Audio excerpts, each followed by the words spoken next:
I'm back now.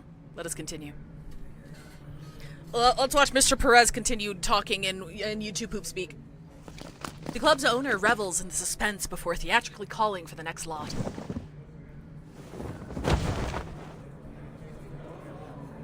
Oh my, thank goodness. My prayers have been heard. The sunproof fabric has finally been removed. I'll stay quiet this time. You have my word. In fact, I'll be utterly silent unless spoken to. Aww. Awaken! What am I looking at exactly? Is that a face? She was one of the Manus Vindictae like board members, but you know, so was Muriel. So like, I don't know, man. On stage, the painting mutters to herself. This light is rather dazzling. I feel a little faint. I must say, this really isn't the right sort of place to store a painting. Her movements are so cool. Wait, am I on a stage? Why are you all looking at me? What on earth is going on here?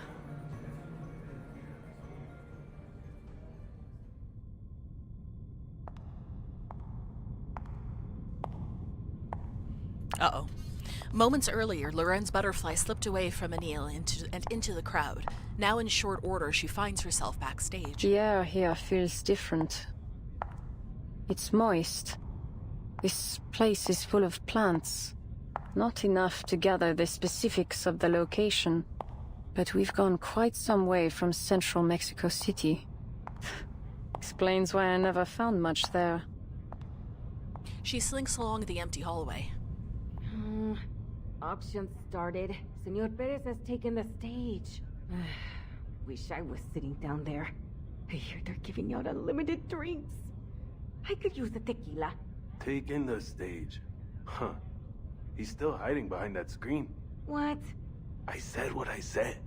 Don't you think it's strange? Ever since that fire last month, he hasn't shown his face.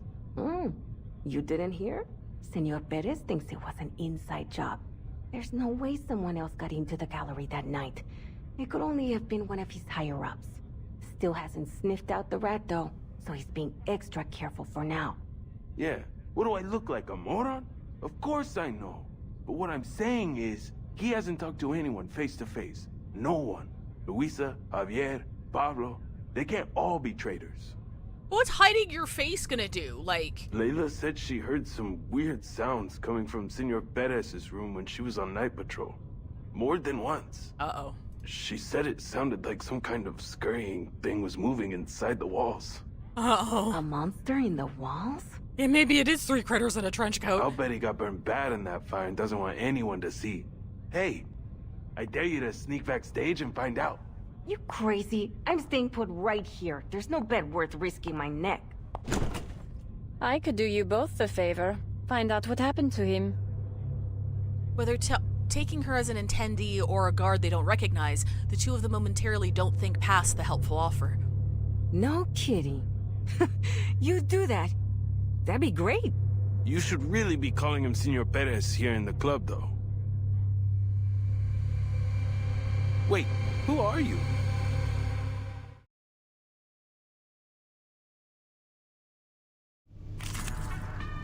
Oh, she's going to kill these people. Oh, dog, she's going to kill it. Can I swap to mine? I cannot.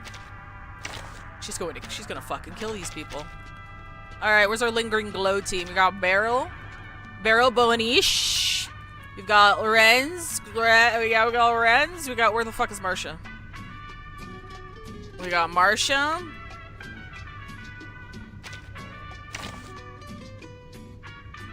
Who the fuck is the 4th member? Oh my god. I told you, I'm awful at remembering these things. He's old, Time yes. for treatment. It's an honor to meet you.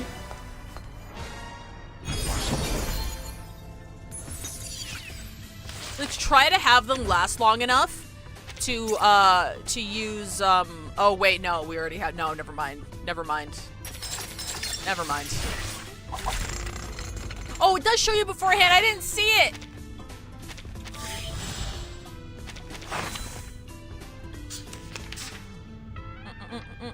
I can hear it. The true nature of chaos. dérive comme l'a scellé le destin.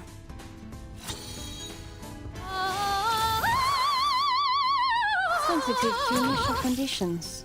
A ripple stirred. Prey caught in the woven net.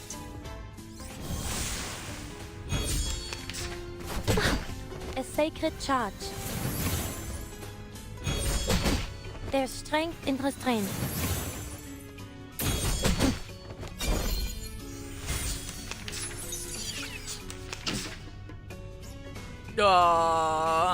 Invert. Apply to enemies. Shit!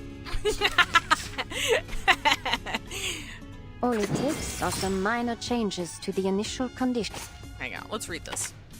Okay, continues action 1 round. So this looks maybe this all to print. After hazards, prints 3 precast duplicates of which are written with a fractal dimension at the start of next round. Okay, yes. All So it it is takes are some minor changes to the initial condition. boop. A glimpse dérive dans le flot comme l'a I'm sure they're scellé gonna le be destin. on after this. Probably. Could the flap of a butterfly's wings in Brazil stir a tornado in Texas? You can even see the image of the card she puts in. That's really cool. I didn't notice that before.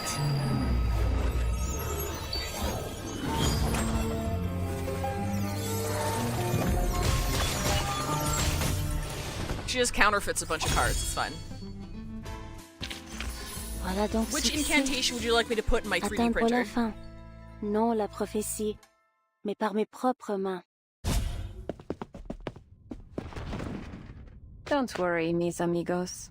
I'll figure it all out for you. A shame, really. The 2 patrollers she put down can't exactly say thank you. She steps over her new friends and heads toward the club's backstage. Oh, I thought there was a person kneeling before it lit up. I'm like, hello? A talking painting, you say? Don't let your eyes fool you. This is an arcanist, an awakened from the Bateau Le Roi in Montmartre, Paris. Hmm? What? There's no one behind the screen! What's going on here? Yet the non-existent club owner continues hawking their art as if nothing had happened. This is the artist's understanding of the essence of the world. A reconstruction of reality. The beauty of an unconventional brushstroke. But then how did he scold, Muriel? And perhaps what may interest you much more. We have discovered that within the frame of this painting, there is a vast bucket of hidden space. Unless this is Mr. Perez. But no, he was a person beforehand, wasn't he? Was he? Lorenz Butterfly scans the room, finding a small, unremarkable machine off to the side. Codes, a translator, a speaker. The learned member of the Institutum Lorenz identifies their purpose at a glance. A space where you might store whatever you like, so long as it isn't reading. Conspicuous arcane materials, controlled items, or even your rival's severed head. The greatest of all secret safes, not simply behind the painting, but rather inside the painting. An audio production machine. A cupboard. And... A faint noise emerges from the pile of notes. What? Is that a mouse? Who is this woman? Oh my god, is he actually 3 critters in a trench coat? And how did she get back here? Por Dios, get her out of here! Is he literally 3 critters in a trench coat? Huh. Seems I've found the real Senor Perez. Oh my god. Oh my god.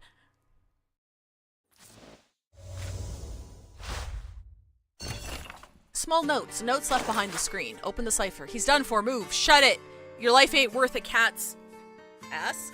I got 3,000 fucking pesos from that place. I offed that fuck. Crawl back to your hole. It's only cleaner than the governor's spit. Playing tough, huh? Everyone knows your life ain't worth a single peso. Grab the stuff and go. Who gives a damn? You asshole. I'd rather chew in a rusty pipe than listen to that moron and his cat-ass licking mouth for 3 hours. Are they actually, like...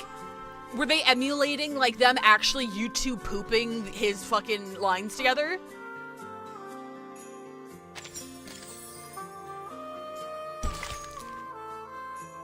Oh, he's real cheesed off about this, I bet? Stop! Alguien que anada por ahí. Dreams are tilting towards the shore. Butchering a lot of pronunciations today, I apologize. I genuinely think that's what they were doing. I think so too!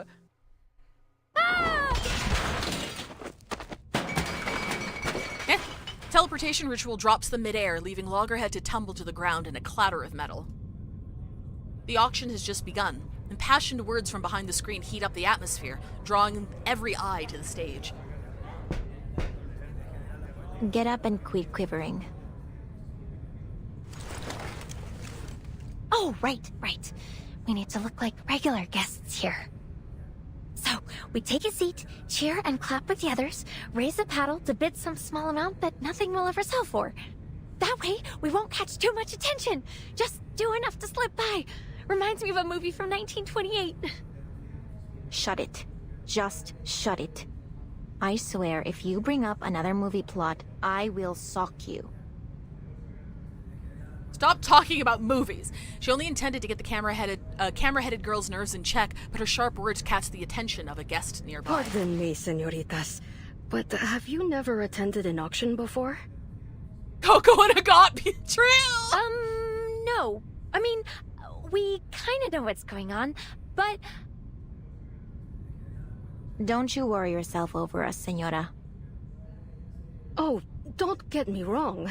I mean no offense. Actually, this is my first time too. Not so brushed up on the rules myself, let alone the Argos. The woman turns to them with a gentle smile. She fidgets with her handkerchief, looking a little lost. Then what brings a lady like you here? You were invited like everyone else, right? You must know you're on gang turf. Si, senorita, that I do know. However, I have my reasons for coming. But movies are my life! Literally, I was made for them! Camila, my daughter, suffers from a rare disease. Her body rejects its own arcane power.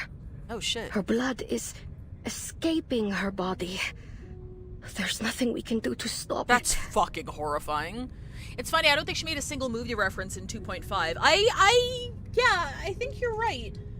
Maybe it was just because, like, it also just kind of makes sense tonally because she was, like, on the run and she was being introduced and we had to figure out what her whole deal was. So she probably hadn't had a lot of time to reminisce over movies or whatever. Even if she had, like, the film saved or whatever, she probably wasn't, like, rewatching them a whole lot. I have visited every arcane doctor in the city, and not one of them has a clue. They take it as a horrible and unbreakable curse. My dear Camila, there's not much time left for her. Autoimmune disorder, but magic, yeah. Oh, I'm so sorry, ma'am. It might be kind of morbid, but I do love seeing different interpretations of, like, disability rep in magical worlds. Because, like, if you have another layer on how, like, bodies operate, like, you're gonna have some weird, fucked up shit for them as well. So that's really cool. It's all right, truly. On one of my desperate visits to priests and witches, while I was searching after a rumor about a miracle cure, I happened upon some smugglers. They told me I'd find what I was looking for at the Turquoise Serpent Club. And now, it seems spending just a few pesos on some art could win me a chance to strike a deal with the biggest smuggler in the city. As long as I find a phoenix feather, there is still hope for my dear child. The woman finds herself getting increasingly worked up. Realizing she's on the verge of tears, she stops herself. Oh, where are my manners? I'm talking your ears off. I don't have ears, don't worry. You seem quite unlike the other guests here. We've all come here with a purpose. Some of us are desperate to achieve those goals by any means necessary. Please be careful. Same to you, Señora. Hope your daughter gets better soon. Muchas gracias. Is it raining outside, or did a leak just spring? It suddenly smells damp. In the dim room, she clutches her handkerchief tight as her breathing grows heavy. What's happening to me? She can't breathe! The camera-headed girl reaches out to steady the woman, but Ramona seizes her arm. Don't touch her. Something's off here. The arcane power squeezing her is too strong. It'll suck you in if you get too close. I see a lake, water, and something below. It's strange and so very deep. Yeah, the drowning on dry land. Camila. Her gentle features twist in agony as she chokes for air. Rough gasps escape her throat like a broken bellows. Then, all at once, she stops breathing. No! Don't! Ma'am! What on earth is going on? She collapses to the floor, drawing the attention of those nearby. The crowd draws a wide, panicked circle around her. Oh, what's happening over there? Someone's fallen. Dios mío. She's not breathing. Murder! Panic spreads through the room. Soon enough, every eye in the room turns toward the exorcist and the camera-headed girl. Drowned without a drop of water. Just like all the others. The murderer must be someone in the auction house. The question is, who? I mean, the painting's name is Lady by the Lake or something. You filthy murderer! Dirty thug! Intruder! Bandit! Robber!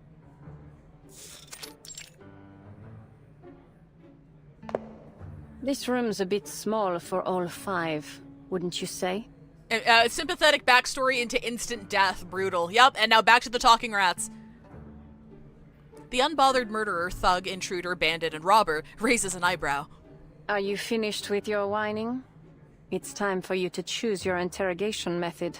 Good news, you're in safe hands. I'm quite skilled at peeling people while keeping them alive. Bad news, I've never tried these techniques on a mouse. How about something more sleek? Modern? Electrocution, perhaps? She mutters to herself as she rummages through her case. Before her, the mice huddle together in a trembling ball. At last, the largest of them squeaks out. Stop! What kind of interrogation is this? You haven't even asked a question. This is pure torture. Given your connection to the murders in the city, I think the means justify the ends. You think I know which ones you're talking about? The club makes trouble disappear every week. Mama Perez! But that's just how things go in this business. So please, Senora Giant, please calm down. I'll tell you whatever you want. Just ask me. All right. Then I have some questions. She reluctantly puts away her tools, eyeing the mice with a half smile. How did you become Senor Perez? And what is the connection between the club and Manus Vindicte? And where do you ship your special mineral pigment? I need the type you smuggle for the Manus. Give me all you have, every ounce. That pigment! You're after it too. The eager mouse representative is cut off. Something seems to have gone wrong in the audience. Screams and frantic footsteps follow. Senor Perez! Senor Perez! A guest has just died in the auction house. Can't believe someone had the guts to offer on our turf. Wasn't any ordinary death either. Folks are saying it's another of those serial killings. The whole place is in chaos. We've got guests asking us to open the teleportation ritual so they can leave. Senora Luisa wants to know your orders. Wait, what are you two doing lying around here? You're supposed to be on duty. In the backstage hallway, the unconscious patrollers are discovered. A sixth case, then. This should be interesting.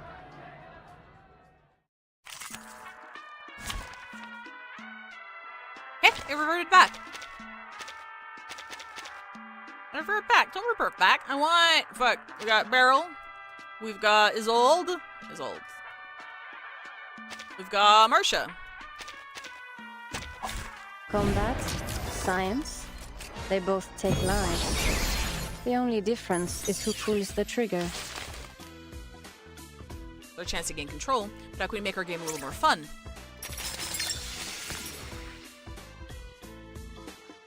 I can hear it. A new toy.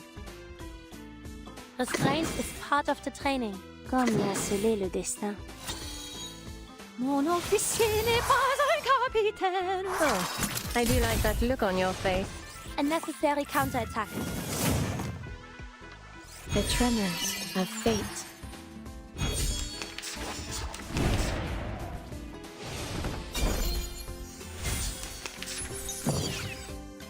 Ooh, what's this? Right before the AP area resolves, grant rank +1 to 2 incantations behind this incantation. It's all buffs and debuffs. I've got nothing. Awesome. The true nature of chaos. It is here. Dérive dans le flot des séphirotes. Does that automatically play? I can hear it. Oh, it doesn't. Fun, is it? I got it confused with the wheel mechanic. It's okay, everyone's dead anyway. Are there any injuries? Just give me a shout. I'm here to help.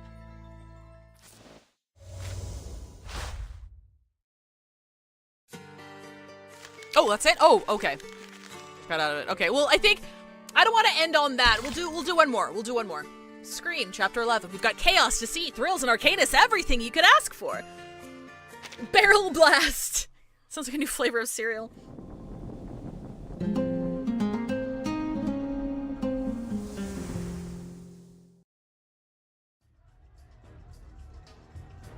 The reluctant detective strains to recall every detail amid the chaos. The murderers gotta be somewhere in the auction house. That's the only way they could control their arcane skills so exactly. Golly! You don't mean to say that the murderer's somewhere in this room? Her reels skip in shock, nearly coming out of place. The ritual might have been set ahead of time. All they had to do was wait for their prey to fall into the trap. Prey? Right. The killer must have a reason for this, right? But what? She was poor. She was here for the auction. Oh, heck! They must be killing off club members! Please. I'm still thinking things through. If all the victims were known club members, the Vigil wouldn't have been running around in circles. It's too obvious. I may not like them very much, but those Vigil aren't half as thick as the Foundation. Some of them aren't even half bad. Hey! We aren't dummies either. Her protest isn't noted as Ramona carries on. But there's one more question that's gotta be answered. What is this ritual exactly? The energy around it was huge, but they were able to cast it without anyone noticing. That takes true skill. There's gotta be some clues around here. She looks around. Chairs lie on their sides. People rush for the exits. Lights flicker and shake. The air is filled with curses, screams, and twisted pneuma, while a bitter, biting wind scratches at her senses. She remains clueless. The smuggler's sudden accusation only makes the situation worse. Hey, you two. Yeah, you. I saw what you did. You pointing at us, senor? It wasn't us. Don't act like you're innocent. You were talking to her just before she died. You must have killed her. You're from the Foundation. You're here to kill us all so you can take over the underground arcane materials racket. Ramona gives up her train of thought to deal with the escalating situation. See? Hi, Nocturnus. This is why I didn't want you tagging along, metalhead. Hey, that's not fair. I've helped you a lot. You're not gonna leave me behind. Are you? Guards! These two, right here! Take them down! You're trapped in the Turquoise Serpent Club now. There's no escape. You wanna bet? Let the overture begin. I've got your back. Так ярко и тепло.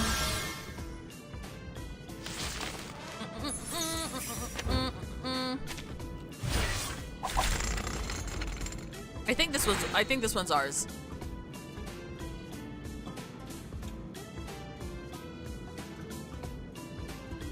Wait, I can't. Oh, can I not select it? Oh, I can't select it. Oh shit. Oh no, I can skip it. Okay. No, it wasn't. Sag. Always arguing. Oh my god. Oh, so Sag. So Sag. No. He'll know what to do. Or maybe what on saxophones and a bandura? A wonderful dream. Don't take a wrong step.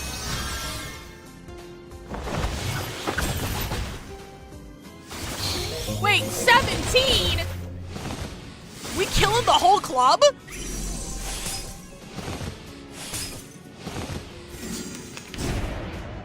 I've got your back. We killing the whole club. I'll take it. Yay! Alright, we'll do. Just another shift.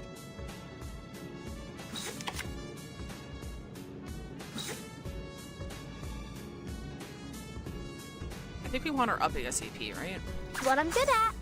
Hold your breath. Always arguing. Oh, I should have hit it first. Option active.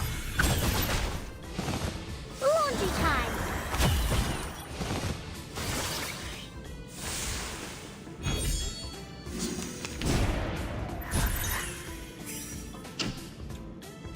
Invert. Apply to enemies. Yeah! That wasn't memory, that was sheer dumb luck. Yes. No. Or maybe take a deep breath. Oh, did my, impromptu stacks not resolve? Always arguing. Where'd they all go? Do you have any requests? Higher than a bell tower. Oh, yeah, I guess if everybody dies, it doesn't resolve the entire chain, does it?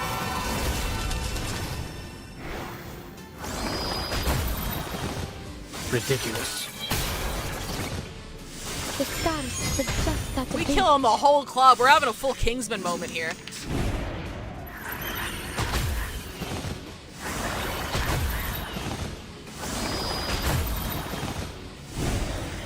Thank you, child.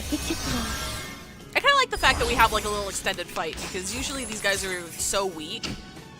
I'm gonna take it. Fuck! I'm losing all of my 50-50s! Maybe it does stack. I don't actually know how it resolves itself. A symbol of beauty. We're always well prepared, aren't we, Crackling Box? Hold your breath. Or maybe take a deep breath. No, I don't want that. You can keep that, thanks. Listen up. Don't take a wrong step. I've got your back.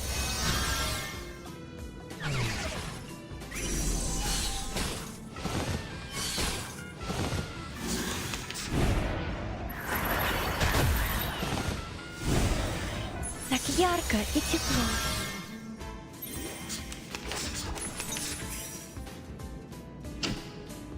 I'll take it. Yay! Got one!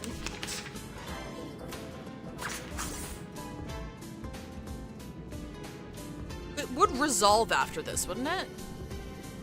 Hold your breath. I think it resolves. Saxophones and a bandura? As you wish. Futile, all of it. Nothing but a mockery of capricious fate. Let me help, please. All forms of power at your fingertips. Don't take a wrong step. Everyone's dead. Everyone's dead. Wait, hang on. We got one more. We got a straggler. Never mind. Was I able to take care of everyone? What happened? Why did you just melt? I hate fighting. Another attacker falls. Out of breath, she lowers the exorcism tool she's been using as a makeshift weapon. I'm not a fan of making new crime scenes, especially when I'm the one He that's going gave to have up. to take care of them later. We gotta get out of here before we draw any more attention. Latham! Hey, Metalhead! Loggerhead doesn't respond. Instead, her attention is drawn to a faint cry for help coming from the stage. Help! Please, my dear clubmates, do not leave me here all alone. Take me away, throw me back to the deepest, darkest corner of the warehouse. I promise I'll not say a word about it. That painting. She's an awakened. The club has descended into bedlam, with no one around to pay any attention to the increasingly frantic painting. Oh, Badia, I know you. You remember me, n'est-ce pas? The painting from the northwest corner of the warehouse, next to Antonia and the cactus cat. A grubby corner, I must say. Haunted, even. None dare walk it but you. You always volunteer to patrol the area, so the others call you a freak. But I know why. It's so that you can write those letters to your love in private. Zip it, you overgrown doodle! I don't want to hear another word! In the dim light and madness, the auction stage seems like an island of refuge. Can we take her with us? Refuge? Her? You mean the painting? You out of your mind? She's in the middle of the stage with a goddamn spotlight on her. We may as well get up there and say, hey, come get us. And dying for a blabbermouth painting is not worth what I get paid. But we can't just leave her there. She isn't just some arcane tool. She's a living arcanist. She doesn't deserve to be bought and sold like an object. Loggerhead charges onto the platform. Oh my god, what the fuck? Someone has... Oh my god. Oh shit! A gunshot rings out. A bullet skims across her metallic body. Visible shot. Pneumatico. Ramona, don't worry about me. I'm an awakened, so they can't hurt me so easily. At least, not with normal bullets. Huh. Guess I forgot it for a second. Like I forgot how impulsive you can be. At least tell me you've got a plan. What are you gonna do next? I'll cover you. Oh hey! We're like those partners in the detective movies. Focus, Latham. You're a seasoned Foundation employee, an outstanding senior member of the Arcanum Containment Department. I grabbed a load of arcane tools before I left. I've got to have something useful. Well, I think awakens are harder to kill based on their body because she was built this body, right? So it's a fake body. It's probably metallic. It's metal. Film developer, critter recon potion, recording plant, infinitely looping drugstore receipt, Encyclopedia of Mexico, seasoning packets, hand-cranked rechargeable battery. You're made of steel. The hell you need seasoning packets for? Just how much crap did you bring with you? Invisible cloak, crystal file, sextant, kangaroo foam number 5 fire extinguisher. Hey, we've seen that! Here it is. Thank goodness the receptionist lady turned down my request to check the discs. Flustered, she pulls that teleport disc from her pocket and thinks of a destination. Teleport!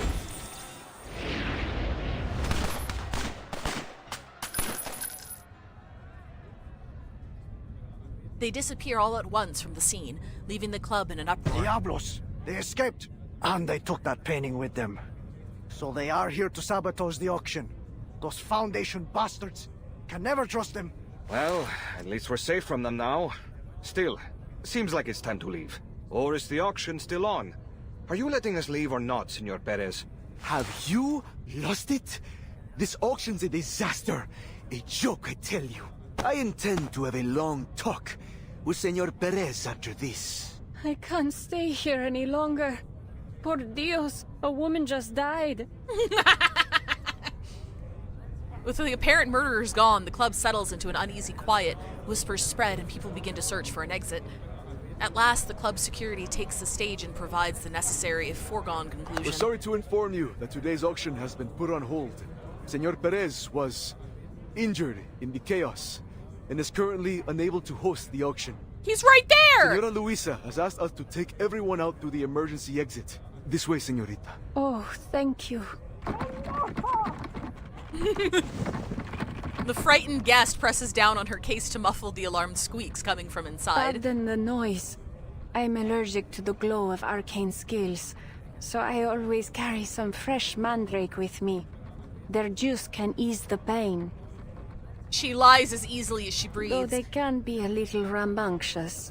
No need to explain, señorita. The Turquoise Serpent Club respects the privacy of our members. Go through this door. It'll take you back to Central Mexico City. Realizing the futility of their situation, the tiny voices in the case finally fall quiet. Gracias, señor.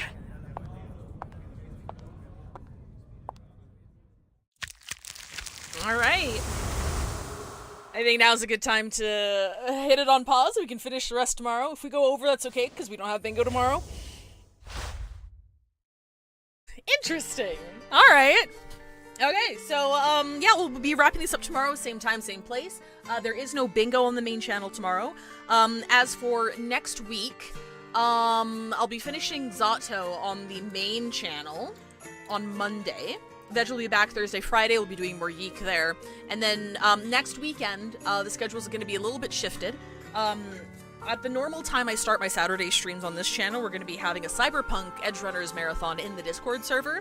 And then right after that marathon wraps up, I'll be streaming on this channel for the Woo Cyberpunk collab. So, if things, depending on how long things go, like, the stream on this channel for the Cyberpunk collab will start around now.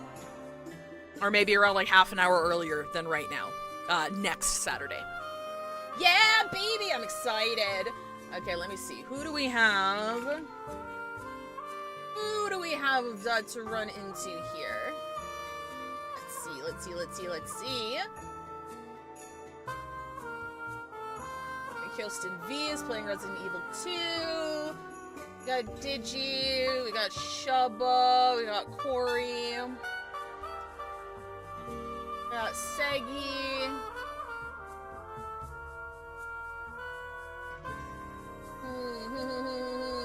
You know what? Let's raid into Sigrid and Bird. I don't think we've ever raided into Sigrid and Bird from this channel. Alright, let me go raid here.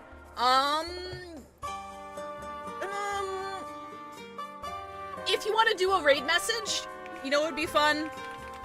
What's your favorite movie? If you'd like to do a raid message, let's do what's your favorite movie. Alright, thank you guys so much for hanging out. I'll see you either tomorrow. If I don't see you tomorrow, I'll see you next week. If I don't see you next week, I'll see you when I see you. Have a good one, everybody. Bye-bye.